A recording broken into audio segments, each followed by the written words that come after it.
Aloha everybody, and welcome to part 2 of Mega Man Maverick Hunter X. So we are now taking on my original first starter, Chill Penguin, because he is weak to the Fire Wave, and I am still going in weakness order. For the most part, I think I'm going to be taking on Storm Eagle without his weakness, only for convenience sake. But, you know, it's the same game, and I'm always going with the weaknesses, so that's how it rolls. So this game was originally intended to be a reboot. They were going to change a little bit of the mythos of the story. For example, if you watched the Day of Sigma, then Dr. Kane was killed in the Day of Sigma. He was blown up by nukes. And that would mean he wouldn't appear in a Maverick Hunter X2 or a Maverick Hunter X3, because that wouldn't make sense, now would it? But, you know, so it's its own thing, even though it's copying the exact same levels, level design by level design, and even all the bosses and set pieces. So it's kind of weird they would change a few details here and there, but, you know. Dr. Kane's dead now. And if you go to the right here, you'll find a Dr. Light capsule. The head parts await you within this castle. Equip the parts you find inside here, and you will gain the ability to smash blocks with your head. I'm counting on you, X. You are humanity's last hope. Fantastic, Dr. Light. Thank you for inventing a helmet that lets you smash blocks with my head. That's awesome. I just love the thought process. Mega Man X would be the ultimate robot if he could smash blocks with his head. So again, minor change. The Dr. Light capsule is now on the right, and you need the dash parts in order to wall jump on the blocks that are the entrance to it, because the blocks won't go away otherwise. And, you know. So you definitely want to take on Flame Mammoth first, because it lets you get this Dr. Light capsule, and everything's all hunky-dory in that department. As for things that stay true to the original, I do believe if you do a dash shot, it still does double damage, because what happens is if you dash and then shoot a pellet at somebody, it actually counts as like a 2 times stronger pellet. It's weird. It's a great tip for destroying enemies really quickly for speed runs and whatnot, always constantly dashing and shooting, but it still works in the PSP game, I believe. And now we got the Ride Armor! The Ride Armor, of course, this awesome mecha thing that you can use to smash up robots with, but I'm gonna ditch it to go up here and burn this igloo for our heart tank. That's one thing I don't like about the remake. They don't stop the game and then show the life bar increase a little bit. I always liked that in the original X. It really told you what the heart tank did, you know? If you were new to the X series completely and you didn't know what the heart tanks were, and then you just pick it up and it's like, what did I pick up? Is it a life? No, I still have 3 lives. Is it a weapon energy? Like, you wouldn't know. You just have to assume, because the life bar didn't get that much bigger. It's hard to notice that kind of thing. But I digress. Anyway, folks, we're now taking on Chill Penguin. And he's got the same voice actor as Dr. Wily from Mega Man Powered Up. Chill Penguin, why have you sided with Sigma? Sigma has paid for the use of my power. Working for him is a million times better than piddling around on a South Pole with nothing to do. How could you? What Sigma's doing is treasonous. You're finished! Alrighty, so Chill Penguin is still a really easy Maverick to take on. He's got a very predictable thing, except for that move. That's his new move he gets in hard mode. Again, I don't know what every Maverick's new move is when they're in hard mode, but that's definitely his. He always jumps from one side of the room to the other, shooting icicles at the wall he jumped from. And the best tip I would say is just to dash really quickly to the wall he's shooting at, because the icicles spread outwards, but they don't spread downwards. So if you dash immediately to the wall he's shooting at, you can dodge it. Those icicles hurt a big deal, well, especially because it's hard mode. But they're so hard to dodge, and it's like the one hard attack he has, the one tricky thing to dodge he has, you know? Otherwise, he just has his usual stuff. He'll occasionally slide around, and he'll grab the hook while the wind pushes you, and he'll make ice sculptures of himself, and I hate that fucking move! I lost to Chill Penguin with his weakness. But it's hard mode, okay? It's hard mode.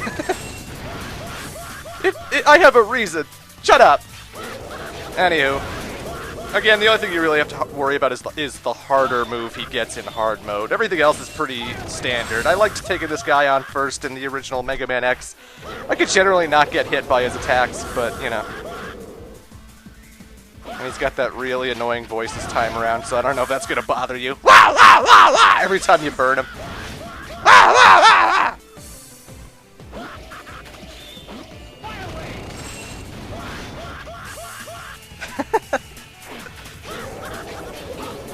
Either way, it was embarrassing I lost to this guy, but, you know, his heart attack always catches me off guard every now and then. Hard mode isn't really that much harder. I've said this before, but I'm going to say it again. Especially when you get, like, all the heart tanks and sub-tanks and stuff, it really becomes standard, difficulty-wise. You figure if they make a hard mode, they would, like, change the enemy placement and make things really hard for the player. But no, it's just the exact same layout that it was in the original game, so it's not like... If you know, have any sense of fair play, and you know how things are going to operate, you can dodge things pretty easily, I think. But, anywho. We get shotgun ice. You shoot an ice projectile, and whenever it hits something, it'll split into other icicles that hurt other people. And now I'm going back to Flame Mammoth stage. Again, I killed Chill Penguin, so now all the lava is gone, and I can dash on the ice. Which means I can now get a heart tank that is on the ice, originally on the lava. And because I have the headbutt upgrade that lets me break blocks with my head, haha! I can also get the sub-tank that is in this level as well. So dashing all the way to the right, there's my heart tank. And just gotta climb up and go to the left, and I will find my sub-tank. Again, all of the heart tank, sub-tank locations are exactly the same as they were in the original game. The only thing that was really switched around was the Dr. Light upgrades. That's pretty much it. If you know where the heart tanks and sub-tanks were in the original game, you know where they are in this sequel, so... Not too drastically different. Again, a sub-tank, you store it with energy, and whenever you're dying, you can use it to refill your health, and everything is all hunky-dory. But now, ladies and gentlemen, I'm going to go after Spark Mandrill. Normally, I'd go after Storm Eagle if I was just playing this legitimately, but I'd like to show off Spark Mandrill's stage when Storm Eagle's jet hasn't crashed into it. Because again, another level-affecting thing is that if you kill Storm Eagle, his jet crashes into this place, and then it gets really dark and blackouts and turns on and blackouts all the time, you know, and you always have to deal with that. And these energy balls wouldn't be here. They wouldn't be an obstacle I have to dodge. These energy balls are way bigger in the Maverick Hunter X than they are in the original game, by the way. In the original Mega Man X, they're super small. They're, like, really easy to dodge, or at least maybe the area's wider. I just know I replayed X in preparation for this LP to compare, and the energy balls are so much smaller. It's crazy.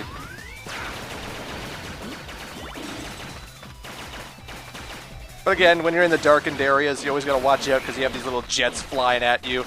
And as long as you shoot a pellet their way, you should be able to hit it. Or, you know, take a hit like I do. Because I'm an incompetent fuck.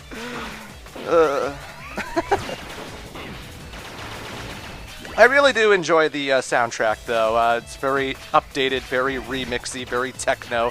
But it still feels faithful to the original Super Nintendo tracks. And although I still prefer the Super Nintendo tracks because they're glorious. And I think the original Mega Man X is a must-play for anyone who wants to get into the Mega Man series. I'm talking even the classics and stuff, you know. Like, my favorite classic Mega Man game is Mega Man 1. But I would easily argue that Mega Man X is a far more accessible game than Mega Man 1. And Mega Man X is probably the best Mega Man game ever made. And this is coming from a guy who prefers the classic games over the X games. There's something about this game that it's so well thought out and so well designed, and the music's great, and it's so fun to replay, and it's just a solid game that, you know, everyone should pick up. If there's any Mega Man game you're gonna play, make it Mega Man X. I implore you.